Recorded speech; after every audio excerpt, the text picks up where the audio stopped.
Welcome back to Fairyqueen Talks. As we come to the end of another year, I wanted to take a moment to reflect, not just on what happened in 2025, but also what it revealed.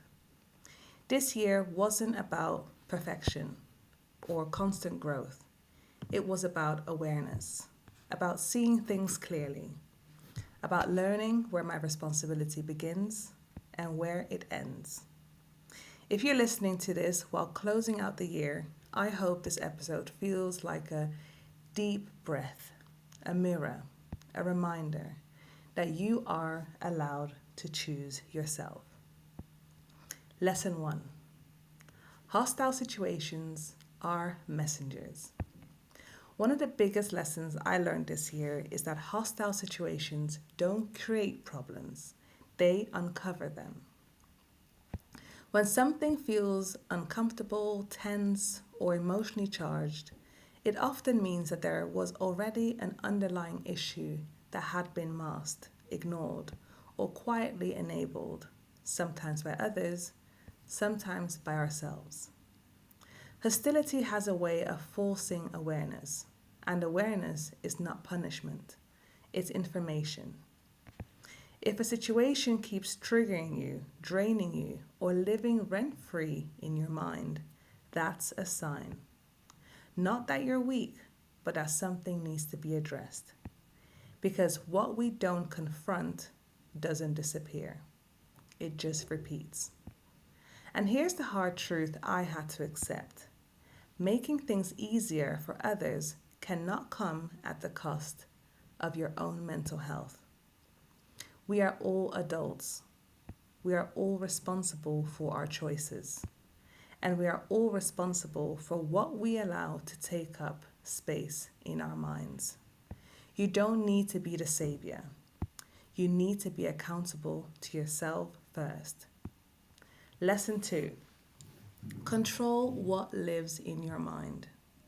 This year reminded me that we actually have more control than we think, especially over our internal world. Not everything deserves your energy. Not every situation deserves your remuneration. Not every problem is yours to solve. When you focus first on what you are responsible for, your boundaries, your reactions, your healing, you stop leaking energy into places that don't serve you. Protecting your peace is not selfish, it is necessary. Lesson 3. Your body keeps the score. Another profound lesson this year came through my body. As we age, our bodies begin to manifest things that may have been dormant or ignored. And when the body isn't functioning the way it's used to, it can deeply impact daily life. There were moments when I felt trapped in my body, and when that happens, the mind can spiral. But what grounded me was this reminder: focus on what you can control. Healing isn't instant, recovery isn't linear, and strength doesn't come from forcing, it comes from consistency.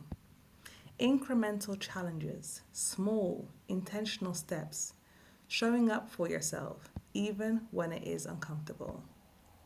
Each step strengthens not just the body, but the mind. It builds patience, it builds resilience, and it restores trust in yourself. When you focus on what you can do, you slowly regain control, both physically and mentally. Lesson 4. Opportunities don't always look how we expect. This year also taught me that the opportunities we focus on are not always the ones we are afforded. We often define opportunity as financial gain, recognition, or external success. But sometimes opportunity looks like growth, like healing a relationship, like strengthening your relationship with yourself.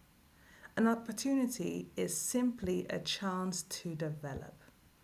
Every day you are given time, and time itself is an opportunity. An opportunity to be more patient, to be more disciplined, to be more present, to be more honest.